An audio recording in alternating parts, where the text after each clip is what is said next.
A Path of Mindfulness and Liberation. The story of Teacher Thích Minh Tuệ. Introduction. Thích Minh Tuệ, a Vietnamese monk, lives a life of profound simplicity and dedication. Walking barefoot and dressed in patched robes, he eats once a day and sleeps in a cemetery. His vow is simple yet profound. I wish everyone happiness. His serene presence and gentle smile bring a refreshing breeze of peace to all around him. A journey towards liberation. Thích Minh Tuệ states, I pursue monastic life to seek liberation.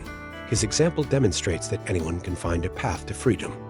The image of many people respectfully following Thích Minh Tuệ shows that Buddhism remains vibrant in Vietnamese society, even amid a budding capitalist economy that emphasizes an outdated materialism. Diverse paths in Buddhism. Buddhism offers countless practices tailored to individual capacities. The Buddha, Kyamuni, used the metaphor of 3 different fields, each requiring different seeds. Some choose monastic life, others live solitary lives in the forest, and some dedicate themselves to healing, like P.T. Thai An. Thích Minh Tuệ, after practicing in a temple, chose the ascetic path of Dhutanga. His practice reminds us of this ancient tradition, first followed by Ma Ke-yapa, one of Buddha's foremost disciples. Although the Buddha advised Ma Ke-yapa not to adhere strictly to Dhutanga, he allowed it to continue, creating a unique tradition, consistency in practice. Regardless of whether monks live in monasteries or forests, they follow the same path of keeping precepts. Over Buddhism's history, various schools emerged, but most retained similar precepts. Thích Minh Tuê's practice on the streets adheres to the same precepts as those observed in temples. It's not about which practice is more orthodox or effective. A tale of 2 monks. In the Thpr Ma temple, in Sri Lanka's old capital, 2 friends practiced together. One retreated to the forest while the other stayed.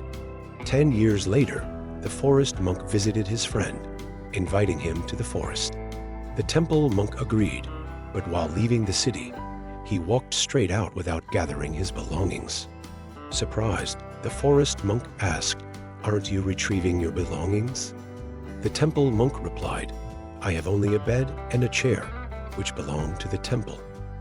The forest monk confessed, You need not come with me. You are as detached as if you were in the forest, the essence of Buddhist practice. Buddhism emphasizes action over mere belief. The term tu nh in Vietnamese, meaning practice, signifies this. The first action is leaving one's family to seek liberation, as Buddha did at over 30 years old. The term Sat Gia describes those who leave home to become monks. Yet, there are bodhisattvas like Vimalak-arti who remain householders. Historical context. The concept of leaving home to seek spiritual liberation existed in India long before Buddha. Such individuals were known as Ramas Pali, Samana. Ramas, pursuing spiritual improvement, existed alongside Buddha, who befriended several during his early years as an ascetic. Most Ramas were from the Brahmin caste, India's highest priestly class. Prince Sidra, Buddha's former name, was a rare Kshatriya, the ruling class. Later, Buddha accepted disciples from all castes, revolutionizing Indian society. A tradition of renunciation. Renunciants, or Samnisins, left their families to seek spiritual truth, living on alms and not engaging in productive or commercial work. This movement was prominent in the 5th century BC when Buddha participated, according to Rupert Gethin, a professor at the University of Bristol, in his book, The Foundations of Buddhism, Thích Minh Tuê's Legacy. Minh Tuê's life parallels the Buddha's ancient path, reminding Vietnamese Buddhists of a 2,500-year-old tradition. His life teaches that happiness doesn't require wealth, fame, or power. He emphasizes a simple lesson. Everyone should try to keep the 5 precepts. No killing, no stealing, no sexual misconduct, no lying, and no alcohol.